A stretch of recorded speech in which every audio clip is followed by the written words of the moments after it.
Hey guys, welcome back to the channel. And today we're going to go over the basket rib stitch. It's very similar to the waffle stitch, so I will call it its cousin. It has a beautiful construction to it, very beginner friendly. So if you know how to knit and purl, and then we're also going to slip some stitches, which is again very beginner friendly. So this one will be a fun one to learn.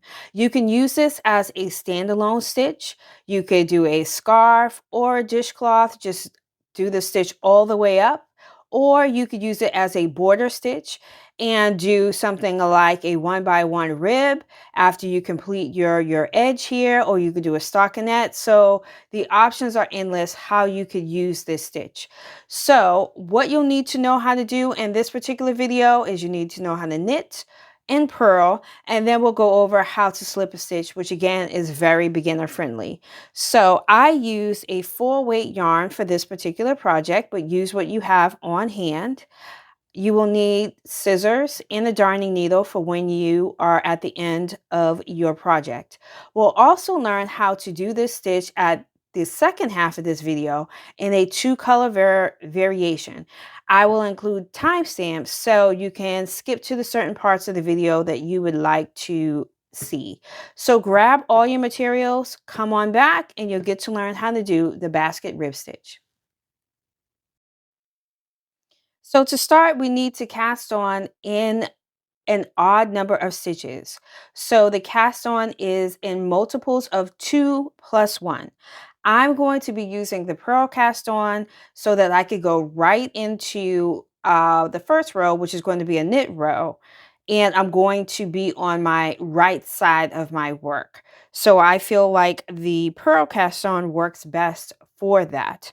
So if you need a review or need to learn how to do the purl cast on, I will attach a video here so that you can learn how to do that. But again, I'm going to start off using 15 stitches and doing the purl cast on to start off.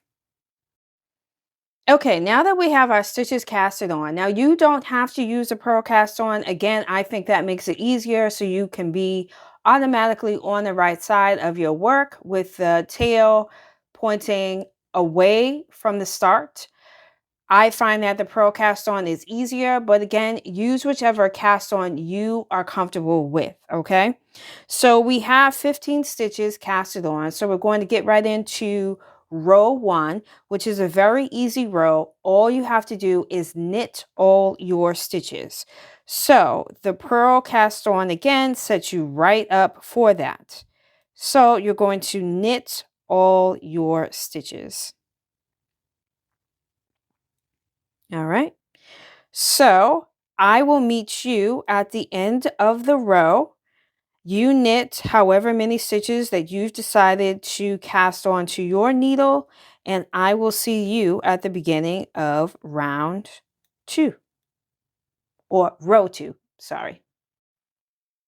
Okay, so now we're ready for row 2.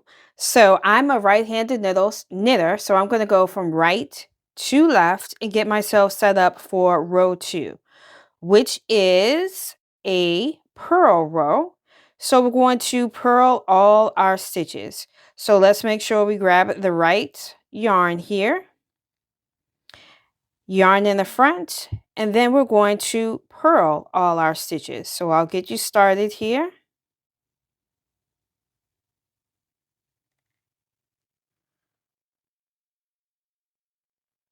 All right, so you continue and then you purl all your stitches for however many you've casted on, and I'll see you at the beginning of row 3.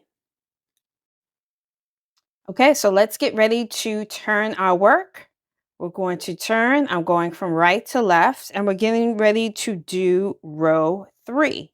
So row 3 is going to add that slip stitch. Don't worry, it's very easy.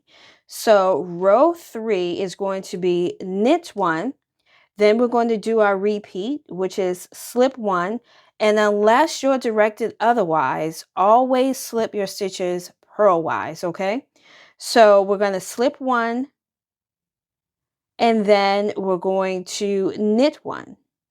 So that's going to be our repeat. So let's get into that. So we're going to knit one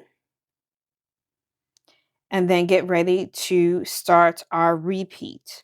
So when I say to slip purlwise, we're going to go in as if we are going to purl the stitch. And then we're going to have our yarn in the back. We're not going to bring it to the front like we were purling. We're going to have our yarn in the back. So we're going to have our needle as if we're going to purl with the yarn, the working yarn in the back. And then we're going to just slip that right off the left needle, that stitch. And then we're already set up because our yarn is in the back. We're just going to knit. Okay? So that's the repeat. Put your needle in as if you are going to purl. Keep your yarn in the back and just slip that stitch off. And then you're going to knit. Okay, let's do it one more time. We're going to have our needle into the next stitch as if we're going to purl. Keep the yarn in the back. Slip off the left needle.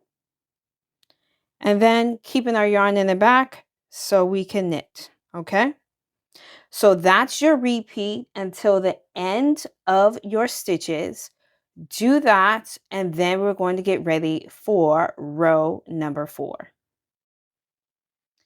Okay, so we're ready to turn our work for row number 4. That's going to be our final row of the pattern. So we're going to turn our work.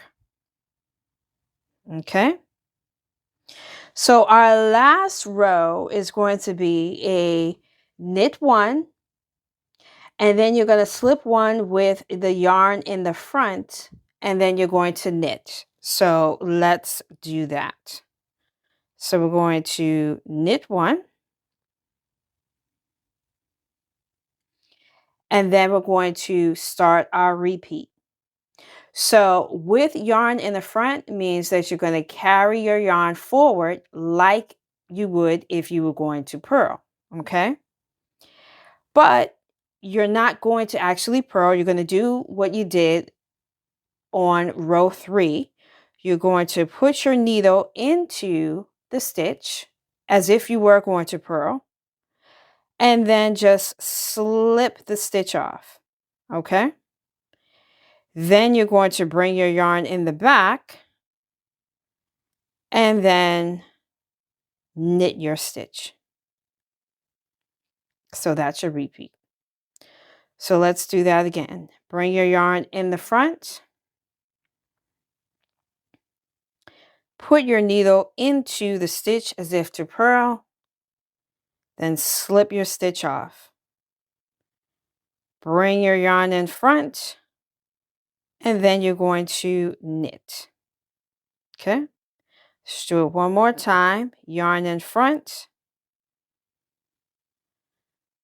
Needle in your next stitch as if you're going to purl, purlwise, and then slip your stitch, bring your yarn to the back, and then you're going to knit. Okay. So that is the repeat. So give that a try. Do that repeat all the way to the end of your stitch count. And we're going to turn our work and get ready to do the pattern all over again with row number 1.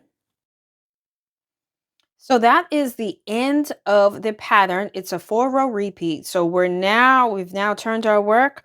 We're on our right side and we're going to knit row 1 and purl row 2. So the biggest thing to remember in this pattern is to always slip your stitches purlwise. It's going to be very tempting because your yarn is in the back to do it knitwise, but do not do that because that won't get the pattern in the desired texture that you want. You always want to slip it purlwise. And as you work your way up, you're going to see that you're slipping the same stitches. So I'm going to just breeze through rows 1 and 2 and then come on back and show you what I mean. Okay, so just to reiterate what I was saying before about you're going to always slip the same stitches. So this is row 3. So you're going to knit this one. Yarn is in the back. You're always going to slip these knit column rows here. And I'll bring it up a little bit so you can see. So you're always going to slip these knit column rows. So if you get lost, at least you'll know where you are. You're always going to slip those and then knit the next stitch. All right, so let's get started on the 2-color variation. So you would have to have 2 different colored yarns in order to achieve this. So my color A is going to be this gold color, which I've casted on in the purl cast on in odd number of stitches. So it's going to be a cast on of multiples of 2 plus 1. So I have 15 stitches on my needle. And my color B is going to be gray. All right. So to get started, we're going to do the same pattern, but it's going to just change up just a little bit. So row 1, you're going to use your color A, whichever it is, and then you're going to knit all your stitches in your color A. All right, so you do all your knits for as many stitches as you have on your needle, and I will meet you so we can turn our work and get ready for row 2. Okay, so let's get ready to turn our work. I'm going from right to left. And row 2 is going to be your color A again. So whichever color you've chosen for color A, you're going to do row 2, which is purl all your stitches. All right, so let's turn our work and get ready for the fun part, which is changing our colors. So now we are going to add our color B. And if you need some help with adding on your colors, I will also reference a video which helps you with color changes. I'll put that card on the screen so you can watch that video if you need it slowed down just a bit. But this is how I change my colors. So I take my color B, leave myself at least 6 inches. Okay. And then I will tie a knot.